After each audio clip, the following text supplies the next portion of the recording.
ಜವಾಬ್ದಾರಿ ಜವಾಬ್ದಾರಿ ಅದ ಏನದ ನಮ್ಮಿಂದೇನು ಇಲ್ಲಿ ಏನ್ರಿ ಮಾರ್ಗದರ್ಶನ ಮಾಡಕ್ ಅಧ್ಯಕ್ಷ ಇವ್ರಂತರ ಇಷ್ಟು ಲಾಸ್ ಆಗ್ಯಾವ ಬೆಂಕಿ ಹಚ್ಚಾವ ಯಾರು ಹಚ್ಚಾರ ಏನು ಗೊತ್ತಿಲ್ಲ ಇವ್ರಿಗೆ. ಏನ್ ಬಿಜಾಪುರದಾಗಿದ ಇನ್ಸಿಡೆಂಟ್ ಬಹಳ ಆಕಾಶ ಸರ್ಕಾರ ಎಷ್ಟ್ಕೊಳ್ಬೇಕು ಯಾಕಂದ್ರ ಅಲ್ಲಿ ಸೋಲಾಪುರ ರೋಡಿಗೆ ಒಂದು ಹೋಟೆಲ್ ಕೃಷ್ಣ ಹೋಟೆಲ್ ಹಿಂಗಾಯ್ತು ಎಲ್ಲ ಟೆಕ್ನಿಕಲ್ ಎಲ್ಲ ಪರ್ಫೆಕ್ಟ್ ಇದು ಹಂಗಾಯ್ತು ಏನೋ ಅಲ್ವಾ ಈಗ ಮತ್ತೆ ಇದೊಂದು ನೋಡ್ತಾ ಇದೀನಿ ಬಹಳ ಆಗ್ತಾ ಇದಾವ. ಸರ್ಕಾರ ಎಚ್ಚೆತ್ಕೊಳ್ಬೇಕ್ರಿ. ಮತ್ತೆ ಇಲ್ಲೇನದ ಹುಟ್ಟಂತ ಸಂದರ್ಭದಾಗ ಮಷಿನ್ಗಳು ಏನು ನೀರು ಆರ್ಸಕ್ಕಂತ ಏನು ವ್ಯವಸ್ಥೆ ಫಾಸ್ಟ್ ಆಗ್ತದೆ. ಸಿಟಿ ಭಾಳ ಡೆವಲಪ್ ಆಗೈತಿ, ದೊಡ್ಡದಾಗತೈತಿ. ಅದ್ರ ತಕ್ಕಂಗ ಈ ನೀರಿನ ಆರ್ತಕ್ಕಂಥ ವೆಹಿಕಲ್ಗಳು ಎಂದಾವು ಅಗ್ನಿಶಾಮಕ ವೆಹಿಕಲ್ಸ್ ಹೆಚ್ಚಾಗತ್ತಿಲ್ಲ ಸಮೀಪ ಬರುವಂಗ ಆಗ್ಬೇಕು.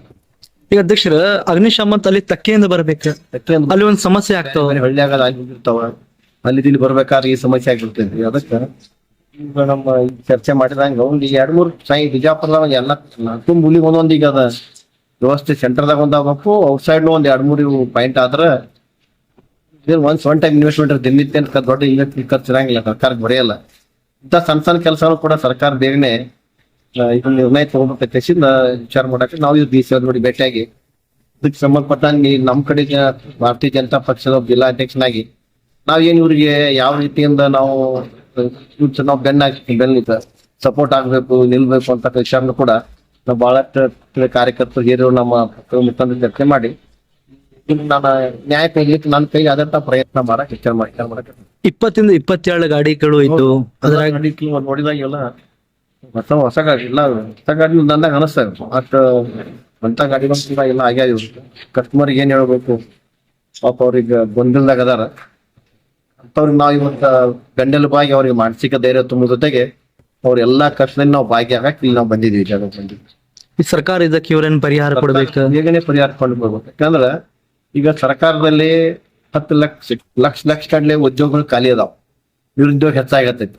ಮತ್ತೀಗ ಡಿಗ್ರಿ ಆದವರು ಏನ್ರಿ ಅಂತ ಉದ್ಯೋಗನ ಆಯ್ಕೆ ಮಾಡ್ಕೊಂಡ ಈ ಉದ್ಯೋಗ ಮಾಡ್ತಕ್ಕಂಥ ಸಂದರ್ಭದಾಗ ಈ ಸರ್ಕಾರಿ ನಿಮಗೆ ನೌಕರಿ ತುಂಬಾಕ್ ಆಗಲ್ಲ. ಸರ್ಕಾರಕ್ಕೆ ಸಾಕಷ್ಟು ವಿದ್ಯಾರ್ಥಿಗಳು ವಯೋಮಿತಿ ಮೀರು ಹೋದ್ರು ಸಹಿತ ಎಲ್ಲ ಸಾಕಷ್ಟು ಖಾಲಿ ಎಲ್ಲ ಇಲಾಖೆಗಳು ಖಾಲಿ ಬಿದ್ದಿದಾವ, ಅವನು ತುಂಬಾಕ್ ಆಗಬಾರ್ದು. ಅನಿವಾರ್ಯವಾಗಿ ಈಗ ಪದವೀಧರರು ಏನೋ ಉದ್ಯೋಗ ಮಾಡ್ಕೊಂಡು ನಾವು ತಮ್ಮ ಜೀವನೋಪಾಯ ನಡೆಸ್ಬೇಕಂತ ಸಂದರ್ಭದಾಗ ಎಲ್ರಿ ಒಂದೊಂದು ಆದಂತ ಒಂದು ಇನ್ಸಿಡೆಂಟ್ ಸರ್ಕಾರ ಇದಕ್ಕೆ ಸಪೋರ್ಟ್ ನಿತ್ತಂದ್ರ ಮುಂದೆ ಒಂದು ಸ್ವಂತ ಉದ್ಯೋಗ ಮಾಡಾಕ ಒಂದು ಸರ್ಕಾರ ಯುವಕರಿಗೆ ಅಥವಾ ಉದ್ಯೋಗ ಡಿಗ್ರಿ ಆದವ್ರಿಗೆ ಅವ್ರಿಗೆ ನಾವು ಉದ್ಯೋಗ ಮಾಡ್ಬೇಕಂತಕ್ಕಂಥ ಒಂದು ಧೈರ್ಯ ಬರ್ಬೇಕಂದ್ರ ಸರ್ಕಾರ ಇದಕ್ಕೆ ಇಂಥ ಇನ್ಸಿಡೆಂಟ್ ಕೂಡಲೇ DC ಅವರು ಇವತ್ತು ಇದಕ್ಕೆ ಸಂಬಂಧಪಟ್ಟಂತ ಸರ್ಕಾರಕ್ಕೆ ವಿಷಯ ತಿಳಿ ಸರ್ಕಾರ ಬೇಗನೆ ಬಂದ ಸ್ಪಂದನೆ ಮಾಡಿದ್ರೆ ಮುಂದಿನ ದಿನಮಾನದಲ್ಲಿ ಉದ್ಯೋಗಕ್ಕೆ ಸರ್ಕಾರದ ಮೊರೆ ಹೋಗ್ತಕ್ಕಂಥ ಬಹಳ ಹೋಗ್ಲಾರ್ದೇನೆ ಸ್ವಂತ ಉದ್ಯೋಗ ಮಾಡ್ಬೇಕಂತ ಏನ್ ಮಾಡ್ತಕ್ಕಂಥ ಈ ಪದವೀಧರರಿಗೆ ಒಂದು ಮಾನಸಿಕ ಧೈರ್ಯ ಕೊಟ್ಟಾಕ ಇದು ರಾಜ್ಯಕ್ಕೆ ಒಂದು ಒಳ್ಳೆ ಸಂದೇಶ ಕೊಡ್ತಕ್ಕಂಥ ಪ್ರಯತ್ನ ಸರ್ಕಾರ ಮಾಡ್ತಾ ಇದೀರಿ. ಇಲ್ಲಿ ಬೆಂಕಿ ಹಚ್ಚಿ ಸಾಕಷ್ಟು ಇವರು ನುಕ್ಸಾನ ಇದೆ. ಹನುಮಂತ ಅವ್ರದ್ದು ಈ ಘಟನೆ ಆಗ್ಬಾರ್ದಾಗಿತ್ತು. ವಿಜಯಪುರದಲ್ಲಿ ಪದೇ ಆಗ್ಲಾತದ ಅದೇ ಒಂದು ಆತಂಕ. 2 ತಿಂಗಳ ಹಿಂದೆನೆ DC ಅವ್ರಿಗೊಂದು ಮನವಿ ಕೊಟ್ಟಿದ್ದೆವು, APMC ಆಗ ಒಂದು ಫೈರ್ ಸ್ಟೇಷನ್ ಮಾಡ್ರಿ, ಜಲ್ನಗರ್ನಾಗ ಒಂದ್ ಮಾಡ್ರಿ, ಒಂದು ಗಾಂಧಿ ಚೌಕ್ನಾಗ ಮಾಡ್ರಿ. ಆ ಎಂಡದಿಂದ ಈ ಎಂಡಿಗೆ ಬರ್ಬೇಕಾದ್ರೆ ಲಾಸ್ ಹೆಚ್ಚಿಗೆ ಹಾಕದ. ದೇವ್ರವ್ರಿಗೆ ಶಕ್ತಿ ಕೊಡ್ಲಿ, ಸರ್ಕಾರದಿಂದ ಏನ್ ಹಾಕದ ಅಂತ ಹೇಳಿ ನಾವು ಪ್ರಯತ್ನ ಮಾಡ್ತೀವಿ. ಸರ್ ಬಿಜಾಪುರದಲ್ಲಿ ಇಂಥ ಅವುಗಳ ಸಾಕಷ್ಟು ಆಗ್ತಾ ಇದೆ. ಏನು ತಿಂಗಳು ಹಿಂದೆ ಕೊಟ್ಟಿವು. ಅದು ಕೃಷ್ಣ ಪೊಲೀಸ್ ಒಂದು ದೊಡ್ಡ ಅನಾಹುತ ಆಯ್ತು ಸರ್. ಇಲ್ಲಿ ಬೈಪಾಸಿಗೆ ಒಂದು ಬೆಂಕಿ ಹಚ್ಚಿ ಸರ್ ಅಂಗಡಿಗೆ, ಈ ರೀತಿ ಆಗ್ತಾ ಇದೆ. ಸರಿಯಾಗಿ ತನಿಖೆ ಮಾಡಿ ಇದು ಮಾಡ್ಬೇಕಾಗ್ತದ. ನಾವೀಗ ಹೇಳೋದ್ ತಪ್ಪಾಗ್ತದ. ಇಲ್ಲ ಅಗ್ನಿಶಾಮಕ ಅಲ್ಲಿಂದ ಬರ್ಬೇಕಲ್ಲ, ಅದನ್ನೇ ಹೇಳ್ಯಾವ. ಅಗ್ನಿಶಾಮಕ ದಳದವ್ರದ್ದೇ 4 ಗಾಡಿ ಅದಾವ, 2 ದೊಡ್ಡ ಗಾಡಿ 2 ಸಣ್ಣ ಗಾಡಿ. ಒಂದು APMC ಆಗು ಬೇಕು. ಮೊನ್ನೆ ಹತ್ತಿ ಬಂದಾಗ ಬೇಕಾಗಿತ್ತು, ಟೆಂಪರರಿ ನಿಲ್ಸಿದ್ರು. ಮುಂಚೆ ಎಲ್ಲ ಅಲ್ಲೇ ಸ್ಟೇಷನ್ ಇತ್ತು ಒಂದು, ಅದನ್ನ ತೆಗೆದು ಅಂಗಡಿ ಮಾಡ್ಯಾರ. ಗಾಂಧಿ ಚೌಕ್ನಾಗ ಒಂದು ಸ್ಟೇಷನ್ ಇತ್ತು, ಅದನ್ನ ತೆಗೆದು ಅಂಗಡಿ ಮಾಡಿದ್ರು. ಅದಕ್ಕೆ ಅವೆಲ್ಲಾನು ಒಳ್ಳೆ ಮಾಡಿ ಇಲ್ಲಿ ಜಲ್ನಗರ್ಕ್ ಒಂದು ಕೊಡ್ರಿ, ಸಿಟಿ ದೊಡ್ಡದಾಗ್ಲತ್ತದ, ಅದ್ರ ತಕ್ಕಂಗೆ 4 ದಿಕ್ಕಿಗೂ ಬೆಳೆಸ್ರಿ ಅಂತ ಹೇಳಿದ್ವಿ. ಇದು ಇನ್ನೂವರೆಗೆ ಆಗಿಲ್ಲ. ಇಂಥ ಅವಘಡ ಇನ್ ಮುಂದೆ ಆಗ್ಲಾರ್ದಂಗಾರ ಜಿಲ್ಲಾಡಳಿತ ಸರ್ಕಾರ ನೋಡ್ಕೊಳತ್ತ. ಈಗ 20-22 ಗಾಡಿ ಇತ್ತು ಇಲ್ಲಿ, ಎಲ್ಲ ಲಾಸ್ ಆಗ್ಯಾವ, ಎಲ್ಲ ಸುಟ್ಟು ಹೋಗ್ಯಾವ, ಸ್ಪೇರ್ ಇತ್ತು ಎಲ್ಲ ಸಾಮಾನುಗಳು. 19 ಒಳಗ ಇಷ್ಟು ಗಾಳಿ ಇಷ್ಟು ನುಕ್ಸಾನ ಆಗ್ಯಾವ. ಸರ್ಕಾರ ಇದಕ್ಕೆ ಏನು ಪರಿಹಾರ ನೀಡಬೇಕು, ಯಾವ ರೀತಿ ಇವರಿಗೆ ಸಹಾಯ ಮಾಡಬೇಕು? ಡಿ ಸಿ ಅವ್ರ ಜೊತೆ ಮಾತಾಡ್ತೇವೆ, ನಾವು ಇದ್ರೊಳಗೆ ಕೂಡ್ತದ ಅದನ್ನ ನೋಡಿ ಅವ್ರಿಗೆ ಮನವಿ ಮಾಡ್ಕೊಳ್ತೀವಿ, ಸಹಾಯ ಮಾಡಿ. ಈ ಕಸ್ಟಮರ್ ಅವ್ರು ಬರಾಕತ್ತಾರ, ನಮ್ ಕಾರ್ ಇತ್ತು ನಿಮ್ ಕಾರ್ ಇದ್ದು ಅದ್ರ ಒಳಗ ಹೊರಗ್ ನಿಂತಿದ್ವು ಎಲ್ಲ, ಅವ್ರ ಅವಾಜ್ ಮಾಡಕತ್ತಿದ್ದು ನಮ್ ಹೆಂಗ್ರಿ ನಮ್ ಕಾರ್ದ ಹೆಂಗ ಅಂತೇಳಿ. ಏನದ ನೋಡ್ಕೊಂಡು ಅದ್ರ ಮೇಲೆ ಮಾತಾಡೋದು ಬೇಡ.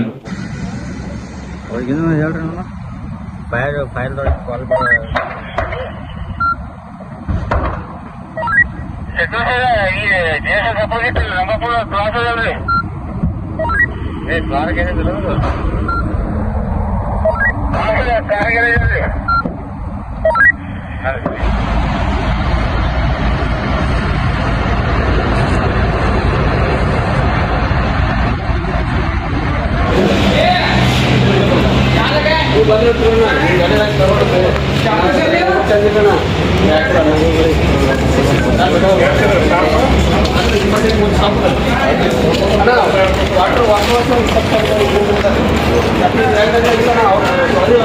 ಸಾಕು.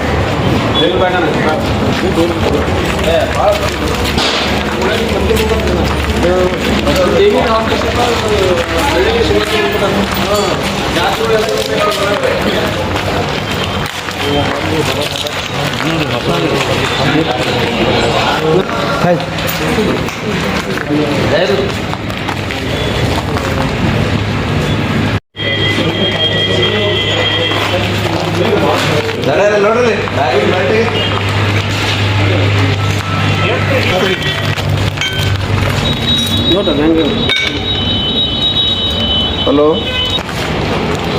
ಆರಾಮದೀರಿ? ನಾನು ಇಲ್ಲಿ ಬಿಜಾಪುರದನ್ರಿ.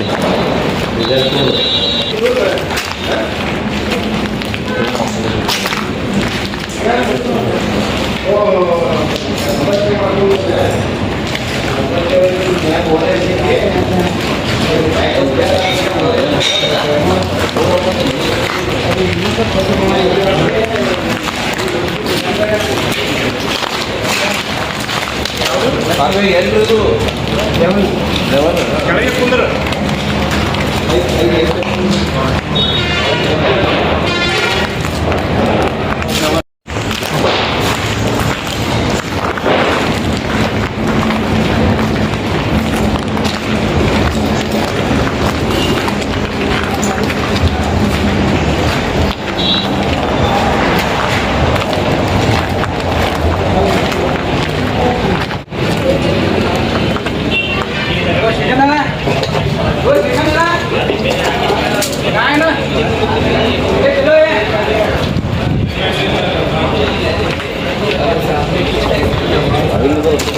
ಎಲ್ಲ ಏನು